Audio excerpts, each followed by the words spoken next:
Minha família me roubou e me deixou na miséria, mas voltei. Anos depois, como o investidor anônimo que vai tomar tudo deles. Se um dia te disserem que o sangue é mais forte do que a ganância, não acredite. Eu dei minha juventude para manter o teto sobre a cabeça da minha família. Vendi meu futuro para pagar as dívidas do meu irmão. E qual foi o meu pagamento? Ser expulso de casa numa noite de tempestade, como se eu fosse um cachorro sarnento, ouvindo da boca da minha própria mãe que eu era a maior vergonha daquela casa. Eles acharam que tinham me destruído naquela noite. O que eles não sabiam é que, ao me jogarem no lixo, eles estavam apenas me libertando da gaiola. 10 anos se passaram. E hoje, a mesma família que riu do meu prato vazio está aqui, ajoelhada no meu escritório, sem saber que o investidor anônimo, que tem o poder de salvar ou falir a vida deles, sou eu. Meu nome é Ethan. Minha história não começou com riqueza nem com privilégios. Ela começou no barulho surdo de um motor falhando e no cheiro constante de graxa e gasolina impregnado na pele. Meu pai, Thomas, era um mecânico de bairro. Um homem de poucas palavras, mãos calejadas pelo trabalho, duro e um coração nobre demais para o mundo em que vivíamos. A oficina dele, uma pequena garagem no final da rua no subúrbio de Chicago, não era apenas o lugar onde ganhávamos o pão. Era o templo de integridade da nossa família. Meu pai nunca cobrou um centavo a mais de uma viúva. Nunca trocou uma peça que ainda estivesse boa e, frequentemente, perdoava dívidas de vizinhos que estavam passando por dificuldades. Ele costumava me olhar nos olhos, enquanto limpávamos os alicates no final do dia, e dizer que a única coisa que um homem de verdade deixa neste mundo é o seu nome limpo e o cuidado com a sua própria família. Quando eu tinha 17 anos, a vida que conhecíamos desmoronou. O câncer foi implacável com o meu pai. Em questão de meses, aquele homem alto e forte foi reduzido a uma figura frágil em uma cama de hospital. Minha mãe Eleanor não tinha forças para lidar com aquilo e passava o tempo chorando ou reclamando das contas que não paravam de chegar. Meu irmão mais novo, Julian, que na época tinha 14 anos, simplesmente se trancava no quarto com seus videogames e fingia que nada estava acontecendo. Eu era o mais velho. Eu tinha que ser o pilar.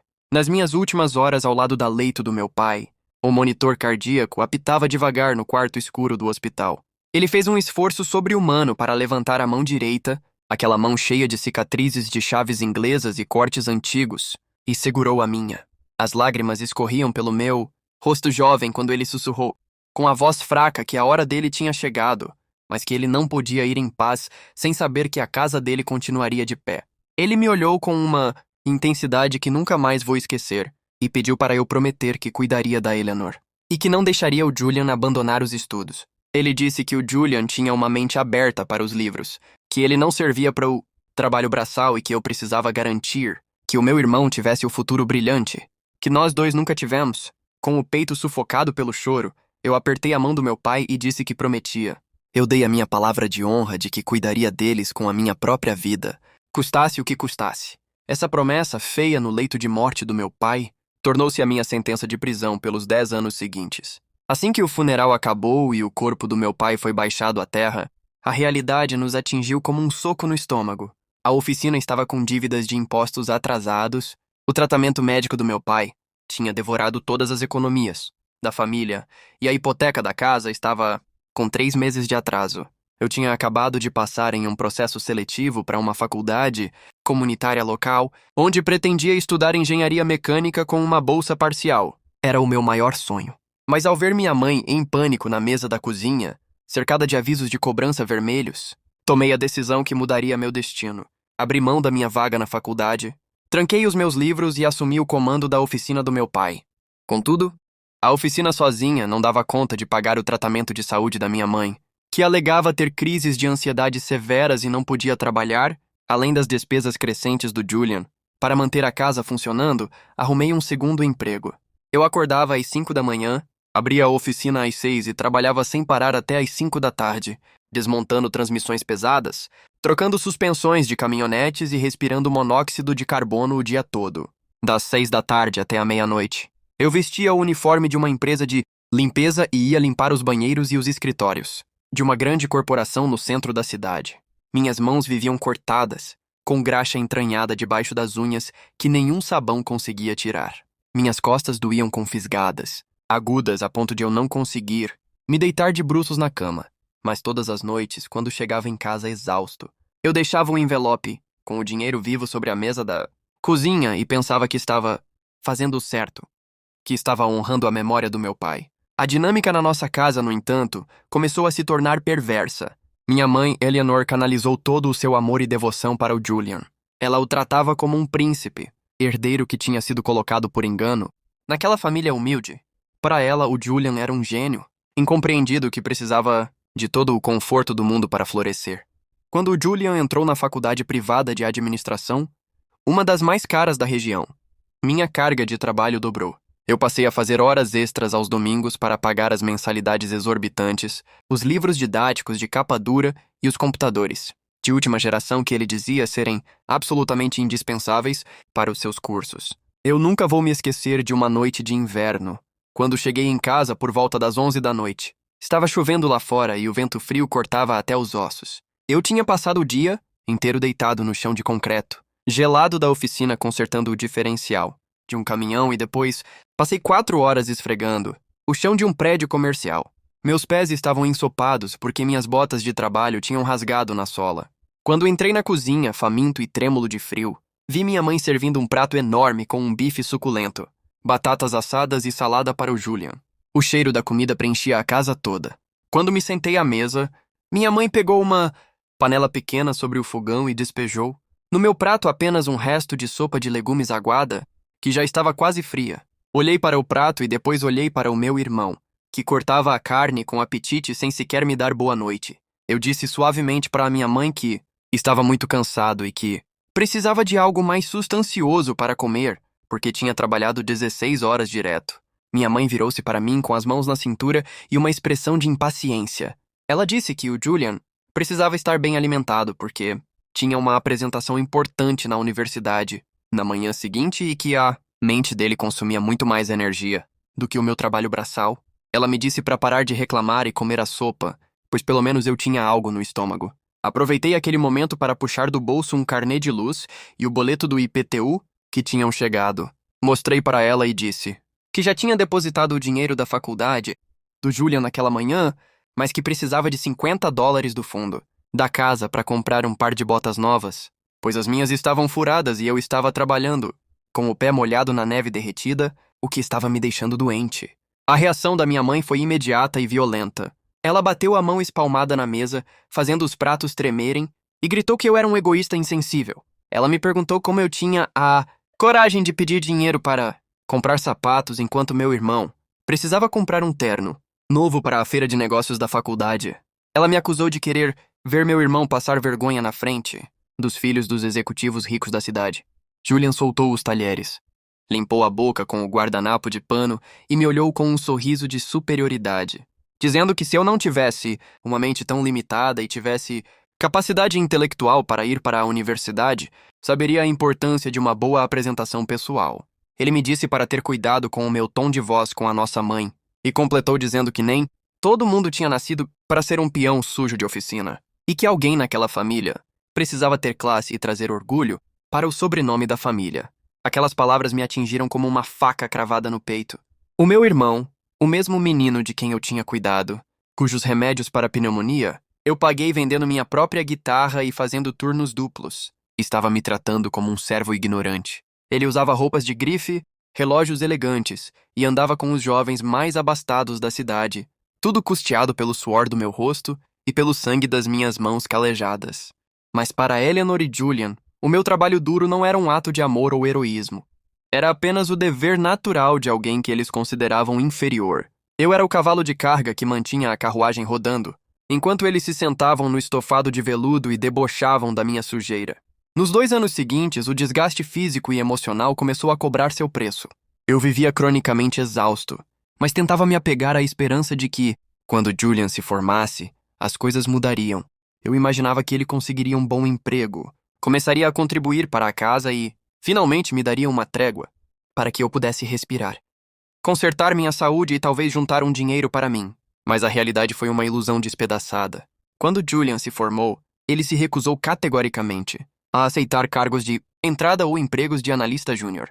Ele dizia que aqueles salários eram uma ofensa ao seu talento e que ele não tinha estudado em uma faculdade, cara para ganhar migalhas. Ele passou meses deitado no sofá de casa, vestindo roupões confortáveis, jogando videogame e usando meus cartões de crédito para sair à noite, com amigos ricos, fingindo ser um jovem herdeiro de família, tradicional que estava apenas esperando a oportunidade certa para investir.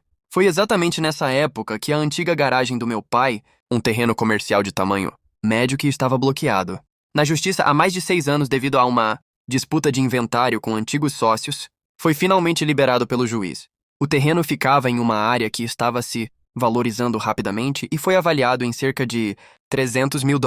Para mim, aquela notícia caiu como uma gota de água no deserto. Eu passei semanas em claro elaborando um plano de negócios minucioso. Nas poucas horas vagas que me restavam na biblioteca, estudei manuais de gestão, logística e tecnologia automotiva. Eu queria pegar aquele terreno e transformá-lo em um centro de diagnóstico automotivo, computadorizado de alta precisão. Eu sabia que as oficinas tradicionais estavam ficando para trás e que o futuro pertencia à tecnologia preditiva. Se eu conseguisse aquele espaço, poderia erguer meu próprio negócio, sair da exaustão dos 2 empregos e finalmente construir uma vida digna. Aquele terreno era a única herança física que meu pai tinha deixado, e eu sentia que era a minha chance de ouro para mudar de patamar. Mas eu cometi o grande erro de subestimar até onde a ganância da minha mãe e do meu irmão podia ir. Eles não viam o terreno como o meu futuro. Eles o viam como o bilhete de loteria que pagaria pelos luxos que jamais conquistaram, pelo próprio esforço.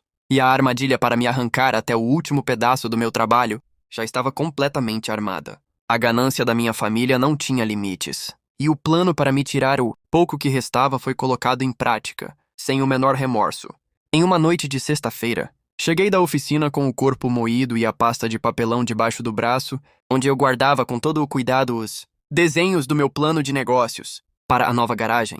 Quando abri a porta da sala, deparei-me com uma cena que parecia tirada de uma revista de luxo. A mesa de centro estava decorada com flores frescas, garrafas de champanhe importado em baldes de gelo e taças de cristal. Sentados no sofá estavam minha mãe, meu irmão Julian e uma jovem elegantemente vestida, ostentando joias chamativas e uma bolsa de grife que sozinha custaria 1 ano inteiro do meu trabalho duro. O nome dela era Chloe, e a família dela era dona de uma das maiores cadeias de concessionárias de veículos da região. Minha mãe me olhou de cima a baixo, com um franzir de testa visível, claramente incomodada com a minha presença e com as minhas roupas de trabalho, sujas de óleo. Sem sequer me oferecer um copo d'água, ela me anunciou com uma voz falsa e melada que Chloe e Julian tinham acabado de noivar e que o pai de Chloe havia oferecido a Julian uma sociedade de prestígio em uma nova filial da concessionária. Para que a sociedade se concretizasse, no entanto, Julian precisava dar um aporte inicial de $250 mil. Antes mesmo que eu pudesse processar aquela informação, minha mãe soltou a bomba. O terreno do meu pai já estava com o contrato de venda assinado e todo o dinheiro arrecadado seria entregue imediatamente a Julian para pagar a entrada da sua nova empresa. O sangue fugiu do meu rosto. Senti meus joelhos fraquejarem enquanto olhava para os 3. Expliquei, com a voz embargada, que aquele terreno era a minha única oportunidade de erguer meu próprio negócio, que eu tinha passado os últimos anos sustentando a casa, pagando as contas de todos e cobrindo os luxos do Julian enquanto ele não trabalhava. Disse que aquele imóvel era a única herança que nosso pai tinha deixado e que pertencia ao meu futuro. Mas Julian se levantou do sofá com uma calma debochada, ajustou o relógio de ouro no punho e me perguntou o que um mecânico medíocre faria com uma quantia daquela. Disse que dar aquele dinheiro para mim seria o mesmo que rasgar notas na rua, enquanto ele usaria o capital para se consolidar na alta sociedade e trazer prestígio verdadeiro para o sobrenome da família. Chloe deu uma risadinha disfarçada por trás da taça de champanhe, olhando para minhas mãos calejadas como se olhasse para um inseto.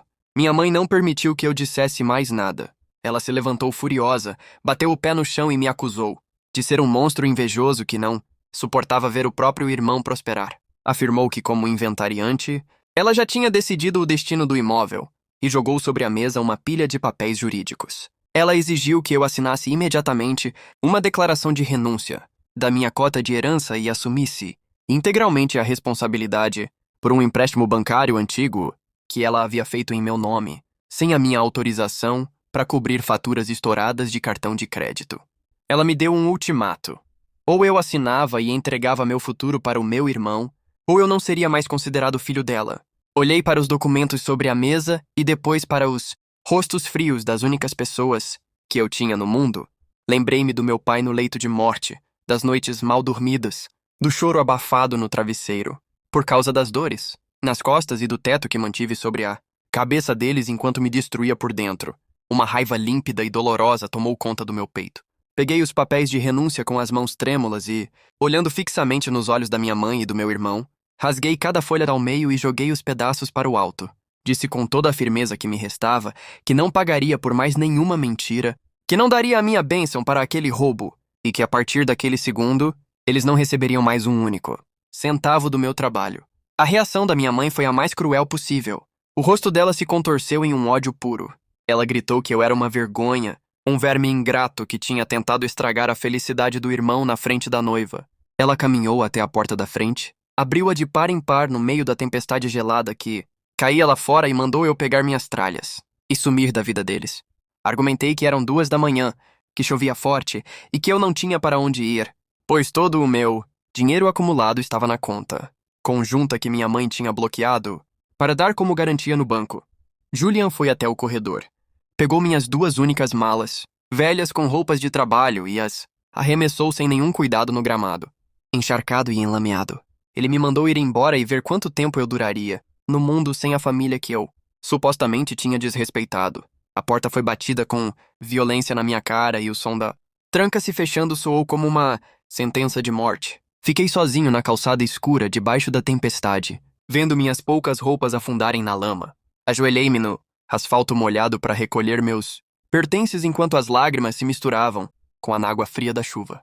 Naquela noite, encarando as luzes acesas da sala de onde eu tinha acabado de ser banido, entendi que o sangue não significa nada quando não há caráter. Eu não tinha mais mãe, não tinha mais irmão e não tinha mais um lar. Mas enquanto juntava minhas roupas encharcadas, fiz um juramento silencioso para a escuridão da noite. Eu nunca mais deixaria ninguém pisar sobre a minha dignidade e construiria com o meu próprio esforço um império tão grande que a sombra dele cobriria todos os meus detratores. Os 6 meses seguintes foram a provação mais difícil da minha vida. Sem dinheiro e com o nome sujo pelas dívidas que minha mãe deixou em meu nome, passei semanas dormindo no banco traseiro do meu carro velho. Quando o motor do veículo fundiu de vez, vendi a carcaça para um ferro velho por $200 para ter o que comer e passei a dormir em beliches desconfortáveis, de abrigos comunitários no centro de Chicago, dividindo espaço com homens destroçados pela vida. Mas enquanto o meu corpo padecia com o frio e com a comida escassa, minha mente trabalhava a 1000 por hora. A dor da rejeição não me transformou em uma vítima. Transformou-se no combustível mais puro que já alimentou uma ambição humana.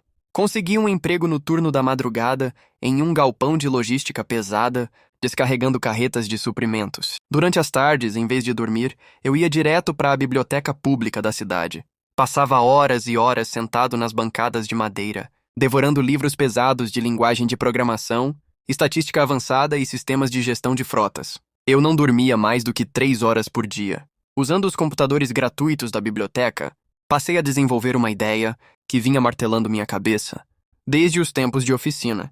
Um software de análise preditiva, baseado em sensores que conseguia identificar pequenos desvios de vibração e temperatura em motores industriais e caminhões, prevendo uma quebra grave semanas antes que ela acontecesse.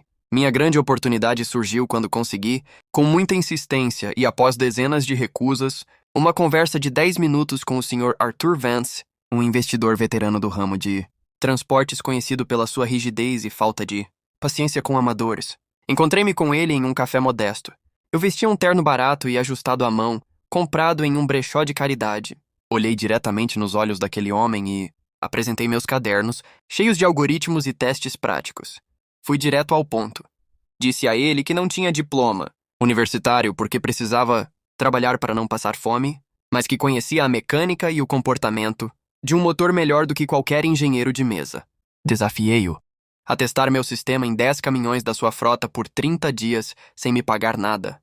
Se o sistema não economizasse dinheiro evitando quebras, eu sumiria da vista dele. Mas se funcionasse, ele financiaria a patente do software e me daria uma fatia da nova empresa. Arthur olhou para a minha determinação, reconheceu a sede de um homem que não tinha nada a perder e aceitou o desafio. Nos 30 dias de teste, o meu software não apenas evitou 3 quebras catastróficas em carretas que levariam prejuízos gigantescos à empresa de Arthur, como reduzir os custos operacionais da frota em mais de 40%. O impacto foi avassalador. Arthur cumpriu a palavra imediatamente. A nossa empresa, a Apex Logistics Tech, foi fundada oficialmente. Nos anos que se seguiram, o crescimento foi exponencial.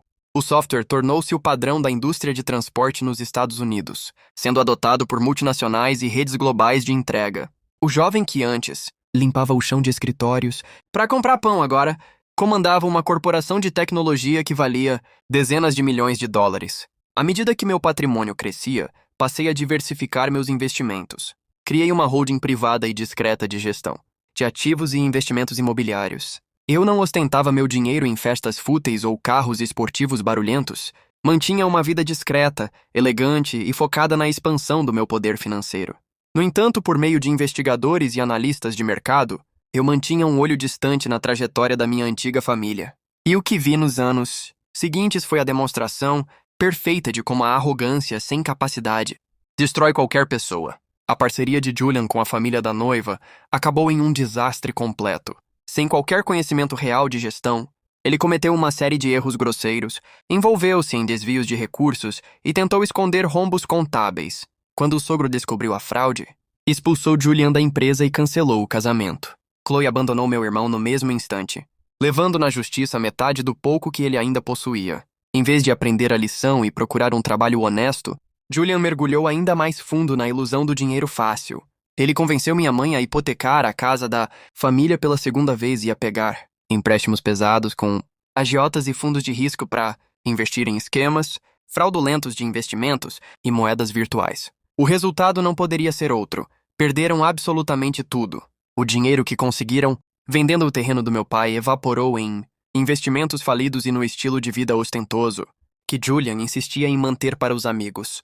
As dívidas acumuladas em nome do meu irmão e da minha mãe ultrapassavam 2 milhões de dólares. Eles estavam cercados por oficiais de justiça, cobranças diárias e ameaça iminente de perderem a casa e de Julian ser processado criminalmente por estelionato e fraude bancária. Foi quando o destino colocou o martelo da justiça na minha mão.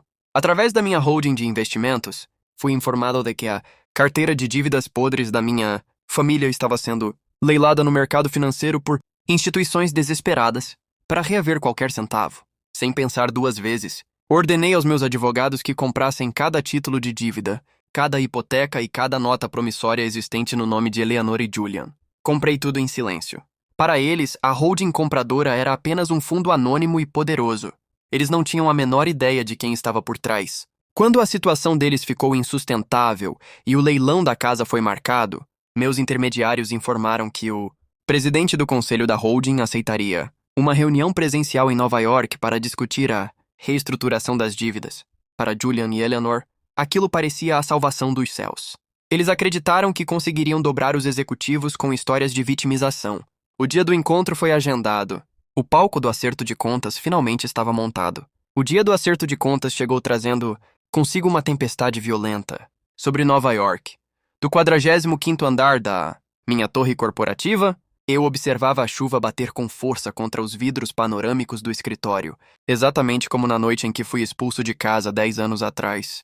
Meu secretário bateu à porta e avisou que os dois clientes já estavam aguardando na sala de conferências principal.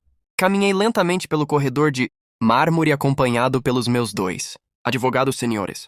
Quando minhas mãos abriram as portas duplas de carvalho maciço, deparei-me com Eleanor e Julian sentados na ponta da mesa de reunião. Eles pareciam envelhecidos e destruídos pelo tempo. Minha mãe vestia um casaco antigo que tentava parecer elegante, mas tinha as bordas gastas, e suas mãos tremiam visivelmente sobre a mesa. Julian vestia um terno mal ajustado ao corpo, com o colarinho suado pelo desespero flagrante. Quando entrei na sala, os dois se levantaram rapidamente com sorrisos curvados e curvaturas cervis, achando que estavam diante de um executivo bilionário, a quem poderiam implorar misericórdia. Julian começou a falar com uma voz trêmula, agradecendo ao senhor diretor pela oportunidade de salvar sua família da ruína. Mas à medida que dei mais alguns passos e a iluminação da sala revelou meu rosto claramente, a voz dele simplesmente desapareceu. A cor fugiu do rosto do meu irmão no mesmo segundo. Minha mãe deu 2 passos para trás, segurando o peito com a mão, com os olhos arregalados em um choque tão absoluto que ela parecia ver um fantasma surgindo do inferno. O silêncio que se instalou na sala foi sepulcral, quebrado apenas pelo barulho dos trovões lá fora. Sentei-me na poltrona principal da cabeceira da mesa, cruzei as mãos e disse com uma voz serena e pausada para que se acomodassem, pois tínhamos muito o que conversar sobre o futuro deles. Julian gaguejou, perguntando se aquilo era uma brincadeira de mau gosto, perguntando onde estava o verdadeiro dono da empresa. Meu advogado interveio imediatamente, esclarecendo que eu era o fundador, o acionista majoritário e o único tomador de decisões da holding, que agora detinha cada centavo de suas dívidas. Minha mãe quebrou em um choro alto e dramático. Ela atravessou a sala e caiu de joelhos ao lado da minha cadeira, tentando desesperadamente pegar a minha mão. Eu recolhi minha mão com calma, sem desespero ou raiva, apenas mantendo a distância física e emocional. Ela soluçava, dizendo que aquilo era um milagre de Deus, que no fundo do seu coração de mãe ela sempre soube que eu era um filho especial e que daria muito certo na vida. Olhei para ela com uma frieza inabalável e perguntei se aquele era o mesmo coração de mãe que me colocou para fora de casa no meio de uma tempestade às 2 da manhã e se aquela era a mesma mulher que me chamou de verme e lixo porque me recusei a dar a herança do meu pai para o filho favorito dela. Julian também se ajoelhou no chão ao lado de minha mãe, com lágrimas escorrendo pelo rosto, implorando por socorro. Ele me chamou de irmão, disse que éramos do mesmo sangue e alegou que na época era jovem, imaturo e que cometeu erros sob a influência de más companhias. Ele me pediu para perdoar as dívidas, dizendo que 2 milhões de dólares não significavam nada para um homem rico como eu agora, e que eu não podia deixar minha própria família ser jogada no olho da rua. Inclinei-me ligeiramente para a frente e disse com a voz baixa e cortante que ele só se lembrava do sangue, agora que estava na miséria. Lembrei-o de quando riu de mim enquanto jogava minhas poucas roupas na lama para impressionar sua noiva rica. Eu disse a eles que o choro e o arrependimento que mostravam ali não eram dor pelo mal que me fizeram, mas apenas o puro pavor de encararem a pobreza e a cadeia que eles próprios cavaram. Sinalizei para o meu advogado, que abriu as pastas, contendo os títulos das hipotecas e os contratos de dívidas comprados. Olhei para os dois, ainda ajoelhados no chão, e comuniquei minha decisão final. Eu havia comprado legalmente a casa da família e todas as obrigações financeiras deles. A casa da minha infância não seria devolvida a nenhum dos dois. Naquele mesmo dia, o imóvel estava sendo transferido como doação definitiva para uma fundação beneficente que acolhia e capacitava jovens expulsos de casa pelos próprios pais.